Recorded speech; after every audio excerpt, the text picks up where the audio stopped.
से विकास को हर घर तक पहुंचाने का कार्य कर रही है। भाइयों बहनों, आज उत्तर प्रदेश तेजी के साथ भारत के विकास का ग्रोथ इंजन बन रहा है। अभी आपने देखा होगा ग्लोबल इन्वेस्टर समिट हुआ। ग्लोबल इन्वेस्टर समिट में बदायूं में भी निवेश के प्रस्ताव प्राप्त हुए और प्रस्ताव प्राप्त होने के बाद आपने देखा होगा 35 लाख करोड़ रुपए के प्रस्ताव जिस दिन धरातल पर उतरेंगे 1 करोड़ युवाओं को नौकरी मिलेगी। उत्तर प्रदेश के अंदर 1 करोड़ युवाओं को। भाइयों बहनों, उत्तर प्रदेश के युवाओं को अब देश के अंदर या दुनिया के अंदर नौकरी और रोजगार के लिए नहीं जाना पड़ेगा, बल्कि उनके जनपद में, उनके कमिश्नरी में, उनके प्रदेश में ही नौकरी उनके लिए फैलाए हुए उनके स्वागत के लिए तैयार रहेगी। हमें अपने युवाओं को सुरक्षित करना है और इसके लिए डबल इंजन की सरकार लगातार कार्य कर रही है। आज उत्तर प्रदेश की कानून व्यवस्था पर कोई प्रश्न नहीं खड़ा कर सकता। 17 के पहले जिस राज्य में दंगे होते थे, महीनों महीनों कर्फ्यू लगा रहता था। आज प्रदेश में दंगा नहीं, आज प्रदेश में कर्फ्यू नहीं। अब तो भाइयों बहनों, लोग ये भी कहते हैं कि नो दंगा, नो कर्फ्यू, नो दंगा, यूपी में सब है चक्का। आज तो लोगों की दूसरी बात सुनी जा रही है। 17 के पहले उत्तर प्रदेश के व्यापारियों से रफ्तारी वसूली की जाती थी। गुंडे माफिया कहीं गिरफ्तारी वसूली करने लगता था। आज भाइयों बहनों गिरफ्तारी नहीं। आज तो व्यापारी को व्यापारी कल्याण बोर्ड के माध्यम से 10 लाख रुपए का सुरक्षा बीमा दिया गया है और पटरी व्यवसायियों को पीएम स्वनिधि योजना के माध्यम से ब्याज मुक्त ऋण की सुविधा उपलब्ध करवाई जा रही है। भाइयों बहनों, उत्तर प्रदेश के अंदर 17 के पहले व्यापारी और समाज का संभ्रांत नागरिक भयभीत होकर के सड़कों में निकलता था। पता नहीं कब क्या हो गया। बेटियां और बहनें सड़कों में निकलने से डरती थी और माफिया और अपराधी सीना तान करके चलता था। 17 के बाद यही परिवर्तन आया है। क्या व्यापारी और समाज का संभ्रांत नागरिक, बेटी और बहनें आज सड़कों पर गौरव के साथ सिर उठा करके चल सकते हैं और माफिया और अपराधी सिर झुका करके, अगर है तो सिर झुका करके किसी प्रकार से जीना उसका हराम हो गया। अपने जीने के लिए तकलीफ डाल करके जान की भीख मांगते हुए फिर रहा है। ये नए उत्तर प्रदेश की पहचान है। हमने योजनाओं का लाभ सबको दिया, कोई भेदभाव नहीं किया, न जाति के नाम पर, न क्षेत्र के नाम पर, न मत और मजहब के आधार पर। हमने तो सबका साथ और सबके विकास की भावना के साथ कार्यक्रमों को आगे बढ़ाया है।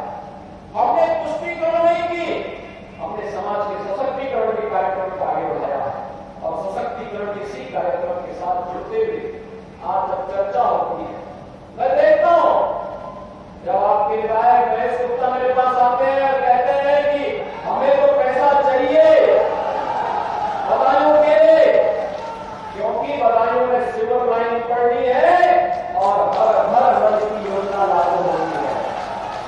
हम भी उसकी बात को नकार नहीं सकते, क्योंकि विधायक विकास के लिए ही चुना जाता है, वो रुचि दे रहा है, हमें अच्छा लगता है।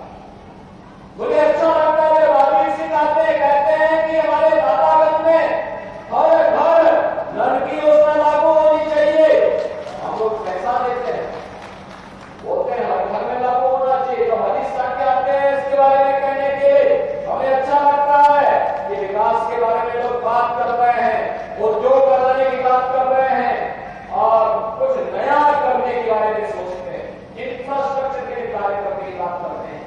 अब तो गंगा एक्सप्रेस वे आपके बदायूं से होते हुए गुजर रही है, एक और मेरठ को जोड़ेगी और दूसरी तरफ प्रयागराज को जोड़ेगी। यानी बदायूं अब एक ऐसा डेस्टिनेशन बन गया है। अगर दिल्ली जाना हो, गंगा एक्सप्रेस वे में बैठे और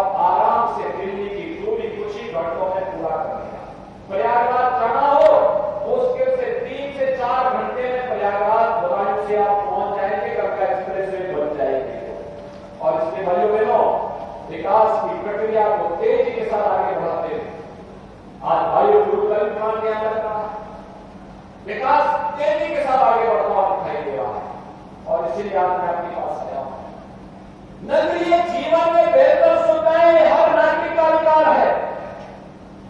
साफ सुथरी सड़कें हो, जल निकासी की प्रॉपर व्यवस्था हो, स्मार्ट सड़कें दिखाई देनी चाहिए, स्ट्रीट लाइट एक जैसी दिखाई देनी चाहिए, हिल स्ट्रीट लाइट जल्दी भी दिखाई देनी चाहिए।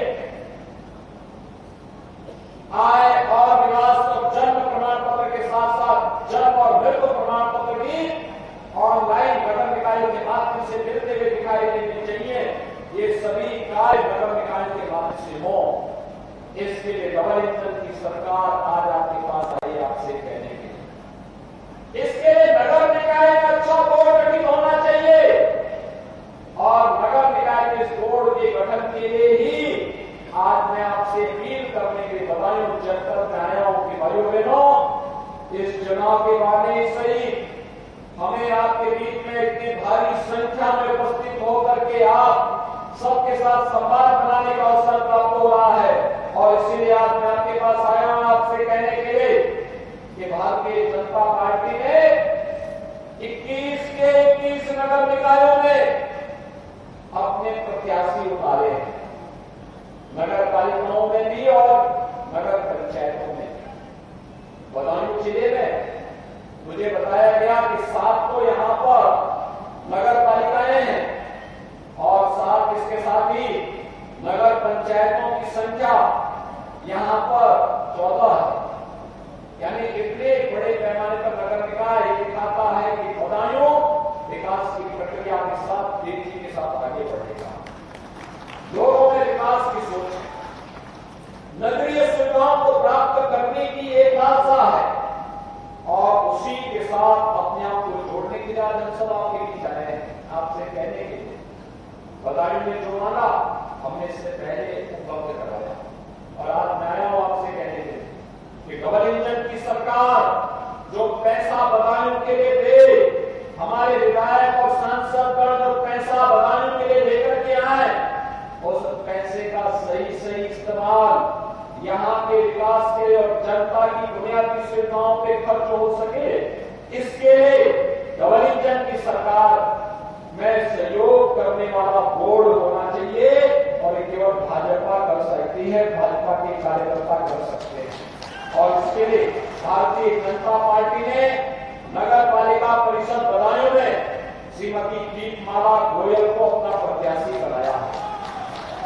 नगर पालिका परिषद लुधियाना में श्रीमती पूनम अग्रवाल को, नगर पालिका परिषद सासवान में श्री अनुज माहेश्वरी को, विलसी में श्रीमती ज्ञानवती सागर को, विसोली में हरिओम परासरी को, ककराला में श्री मरकून अहमद खान को, दादागंज में श्रीमती नैना गुप्ता को, कुसावा में धीरेन्द्र लाल गुप्ता को, होशियार में गौरव गुप्ता, आलापुर श्रीमती रेखा गुप्ता, गोल्डिया में श्रीमती तारा देवी, सकानो में